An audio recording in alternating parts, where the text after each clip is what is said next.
Welcome to my channel, Thailand Army Spot. Sometimes one act of violence reveals the deepest secrets buried under the uniform of honor. Today's story is not just about rage or authority. It's about courage, justice, and the human cost of silence inside one of the most secure military bases in the world. It was 2:47 a.m. at Fort Harland Base, a top security installation located deep in the Nevada desert. The night was calm. The wind held gently across the sand, and the lights of the base shimmered like stars on the ground. Inside the operations room, Lieutenant Sarah Collins, a communications officer with an impeccable record, was wrapping up her shift. Sarah was known for her discipline, her quiet strength, and her past. Raised in a military family, her father had died in Afghanistan when she was 12. She had sworn to serve with the same honor he did. But that night, something happened that would shake the entire foundation of the U.S. Armed Forces. Her superior officer, Major Ronald Briggs, a man feared more than respected, had been drinking again. Everyone knew it, but no one dared to confront him. His temper was explosive, his connections powerful, and his record, decorated with medals, shielded him from consequences. As Sarah finalized her report, Briggs stormed in.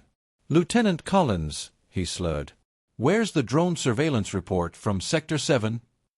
She stood at attention. "Sir, it's on your desk, time-stamped and approved." Briggs stared at her, eyes blazing. "You're lying. You think I'm blind." She kept her tone steady. "Sir, with respect, it's been filed as protocol requires." And that's when it happened. With a sudden burst of fury, Briggs swung his fist, hitting Sarah in the side of the head. The impact sent her crashing against the wall, her headset flying across the floor. For a moment, there was silence, just the soft hum of machines and the echo of that brutal sound. The soldiers nearby froze. No one moved. No one dared to. Sarah's hands trembled as she steadied herself. Her left temple was bleeding, her vision blurred. "Major," she said, voice shaking but resolute, "you've just assaulted a fellow officer." Briggs sneered. "You think anyone will believe you? You're a nobody. I run this base." He turned to leave, laughing coldly. But what he didn't know was that the base security cameras had captured everything. Within minutes, Sarah's colleague, Sergeant Mark Reeves, a quiet but loyal friend, reviewed the footage. His heart pounded. He knew this wasn't the first time Briggs had crossed the line. But this time there was proof. He uploaded the video to a restricted military channel marked Urgent Internal Report. Within 2 hours, the Pentagon received it. By dawn, the entire base was under lockdown. Helicopters thundered over the horizon. The soldiers stood in tense silence as 3 black SUVs rolled through the gates. Out stepped 3 generals, General Matthews, General Ortiz, and General Harding, men known for their integrity and their intolerance for corruption. The message was clear.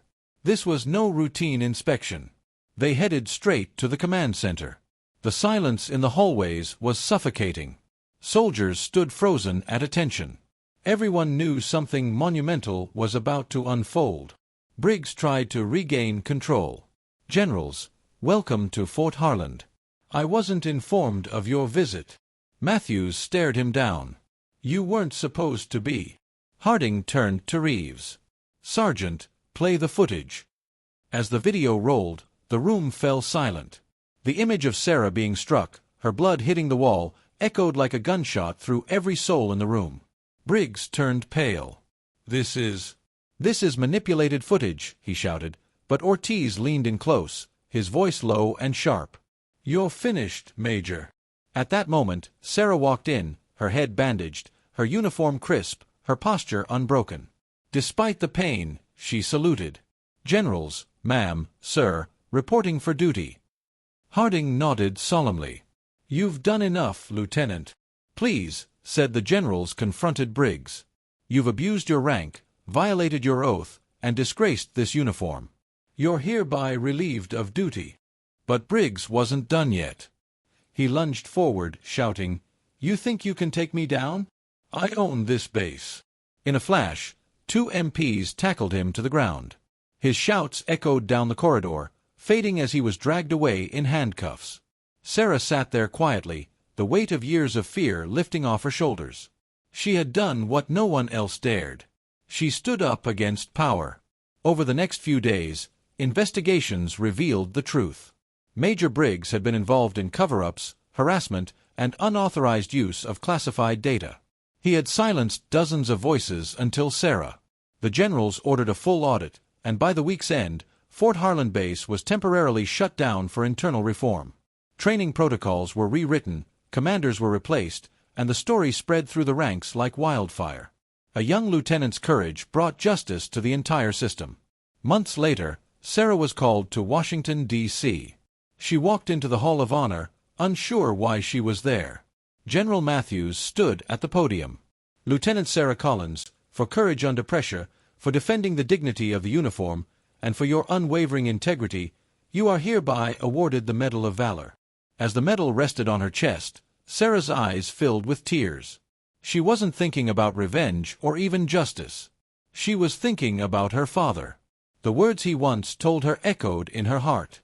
Greater than courage isn't about fighting the enemy outside. It's about standing up when the enemy is within. The room erupted in applause. Officers saluted. Reporters captured every moment. But the real moment of victory was silent. The strength in Sarah's eyes, the quiet dignity of a soldier who had faced the storm and stood tall. After the ceremony, a young cadet approached her. "Ma'am, I just wanted to say, you give people like me hope. I used to think we couldn't speak up. You proved us wrong." Sarah smiled softly. "Never let fear outrank your conscience, son. That's how freedom dies." Years later, a documentary aired titled "The Woman Who Shook the Base." It told the story of the night when silence broke, when truth walked into a room full of lies and demanded justice. The narrator's final words captured at best. "Greater than when a single act of courage confronts an empire of fear, the world listens." This was the story of Lieutenant Sarah Collins and the night 3 generals shut down Fort Harlan Base, a story of courage, truth, and the price of justice. If you believe that real heroes aren't the ones who fight wars, but the ones who stand for what's right, then share this story. And if you're new here, don't forget to like, comment, and subscribe to Thailand Army Spot for more real, powerful, and emotional stories that the world should never forget. Because sometimes history isn't written in books. It's written in blood, courage, and silence broken at last.